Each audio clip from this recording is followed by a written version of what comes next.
Does this win guarantee a spot on the Ryder Cup team for Justin Thomas now that he won a signature event? Andrew, I know you have the current updated Ryder Cup standings for the United States team. Why don't you go ahead and put those up so people can look at them? This win put him into the number 6 spot, which is an automatic qualifying spot. He puts it over the Bethpage black background photo. That's class. Right? However, this is months away. We've got 3 major championships which are big-time points, and the cutoff is after the BMW, which is like middle of August.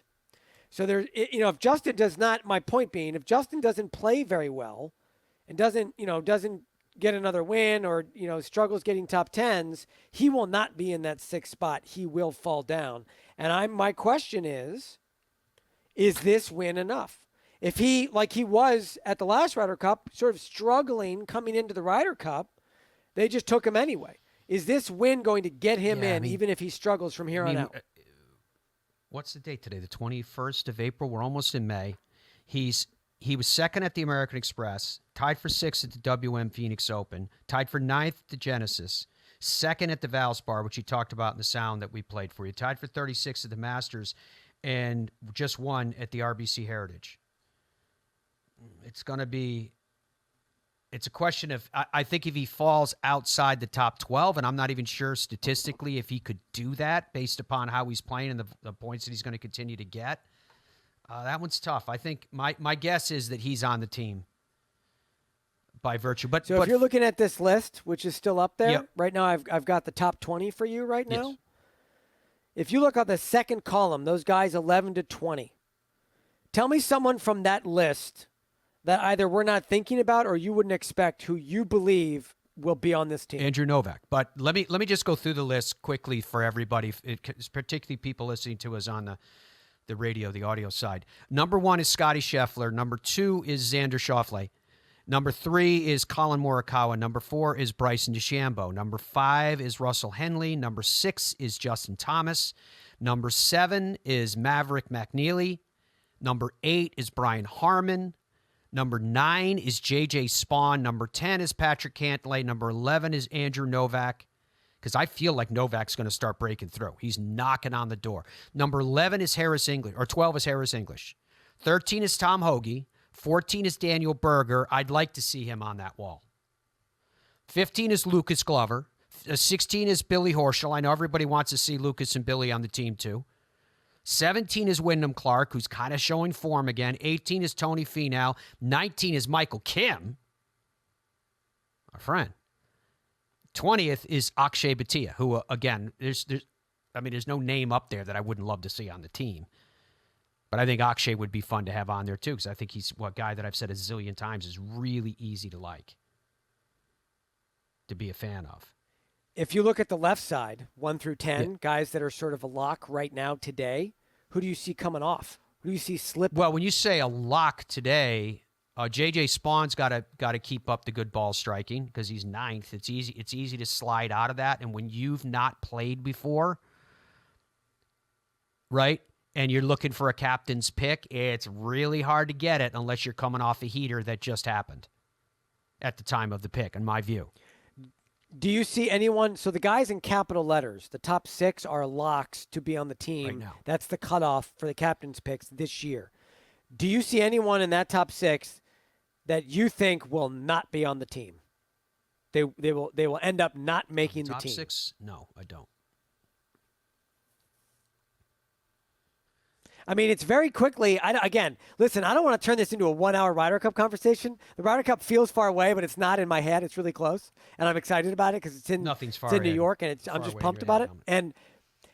But it's very quickly not a lot of guys available.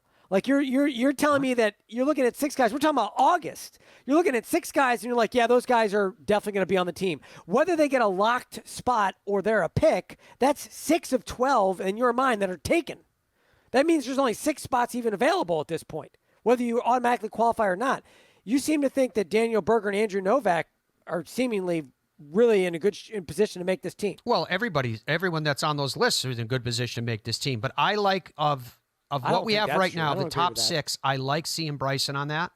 I like seeing Russell Henley on that.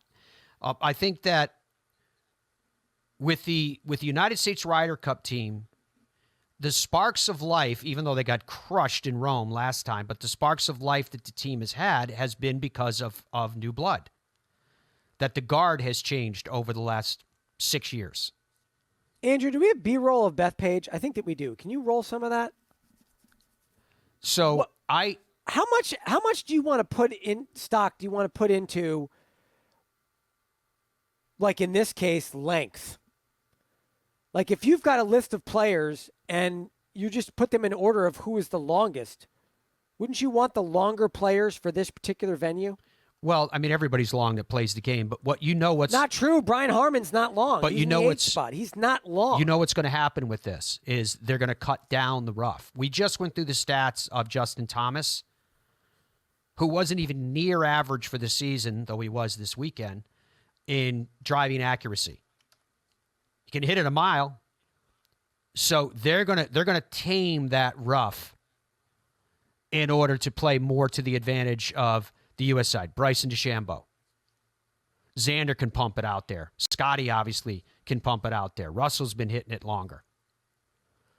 Yeah, but that just doesn't that support my theory that even if the rough's lower, longer is what they're shooting for. That's going to be a better. It's what they're going to try to do, and I'm not revealing any secrets because it's what happens at every single Ryder Cup. The Europeans set up the course, they make it tighter, harder, thicker. The Americans set up the course, they open it up. Because when I look at this list, and I'm thinking in terms of length almost exclusively, you look at someone like Wyndham Clark at 17. He's very long. Like he's normally but if you're going to look at something on exclusively, again, length is a matter of degrees. If you really want to look at something exclusively, look at putting. And look at pressure putting. Go to your golf data guys and get information. I love that shot that you just showed, Andrew, where the green complex just rises up. Get stats on pressure putting, and then we can start talking about if you want to start narrowing specifics, because that's what it's going to come down to. Look at this. Look at this golf course. Is this amazing? This is a public golf course. This is why people line up all night to play this place. We'll have plenty of time to talk about this as well.